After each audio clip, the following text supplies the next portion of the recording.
আসসালামু আলাইকুম বন্ধুরা, যে যেখান থেকে দেখতেছেন আশা করি সবাই ভালো আছেন। আমার সকল বন্ধুদেরকে জানাই শুভ নববর্ষের শুভেচ্ছা ও ভালোবাসা। আমার সকল বন্ধুদের আগামী দিনগুলো ভালো কাটুক এই কামনাই করি। এই ভিডিওটা হচ্ছে আমার পহেলা বৈশাখের দিনে বিকেলবেলা একটু ঘুরতে বের হয়েছিলাম। এই ফুচকাটা হচ্ছে বগুড়ার সাতমাথার বিখ্যাত ফুচকা। সাতমাথায় আসলে এই ফুচকাটা না খেলে আমার চলেই না। আর এইখানেই মেলা বসেছে। আর পহেলা বৈশাখে বিকালবেলা ফুচকা না খেলে কি হয়। এরপর চলে এসেছি পুলিশ প্লাজায়। আর এই শপিং মলটা যে দেখতেছেন এটা হলো তো সানবিজ বাই তনিয়াপুর, অনেকেই হয়তো চিনেন। মেলায় ঘুরতে এসে আমি চলে এসেছি শপিং মলে। বাইরে প্রচুর গরম, তাই মনে হলো একটু শপিং মলের ঠান্ডা ঠান্ডা এসির হাওয়া খাই। আর কি নতুন কালেকশন এসছে সেটাও দেখি আর আপনাদের সাথেও শেয়ার করলাম। অনেক তো ঘোরাঘুরি হলো, এখন চলুন রান্নায়। আজকে আমি আপনাদের সাথে শেয়ার করব পায়েস রান্না। রাইস কুকারে রান্না করব। আশা করছি আপনাদের সবার ভালো লাগবে। আর ভালো লাগলে অবশ্যই চ্যানেলটি লাইক, কমেন্ট, শেয়ার এবং সাবস্ক্রাইব করে পাশে থাকা বেল আইকনটি বাজিয়ে দেবেন। এইখানে আমি 1 পোয়া চিনি গুঁড়া পোলার চাউল নিয়েছি। এরপর দিয়ে দিয়েছি হাফ কেজি পানি।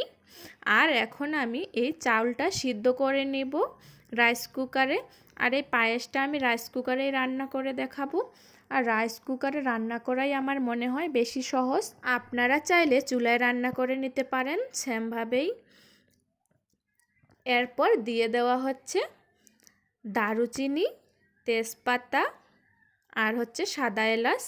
এই মশলাগুলা পায়েসের মধ্যে দিলে খুব সুন্দর একটা ঘ্রাণ আসে আর অনেক ভালো লাগে।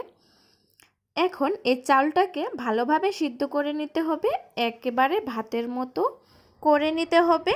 কিছুক্ষণ পর ফিরে আসলাম।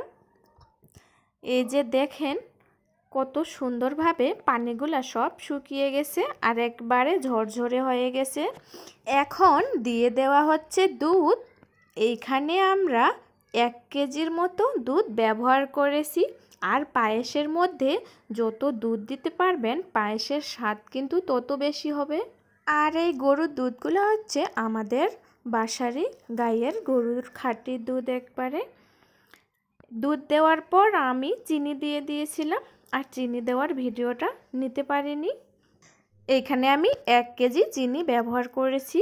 মিষ্টির পরিমাণটা আপনারা আপনাদের মতো দিয়ে দিতে পারেন, যে যেমন মিষ্টি খেতে পছন্দ করেন। আর পায়েসে একটু মিষ্টি বেশি দিলে ভালোই লাগে।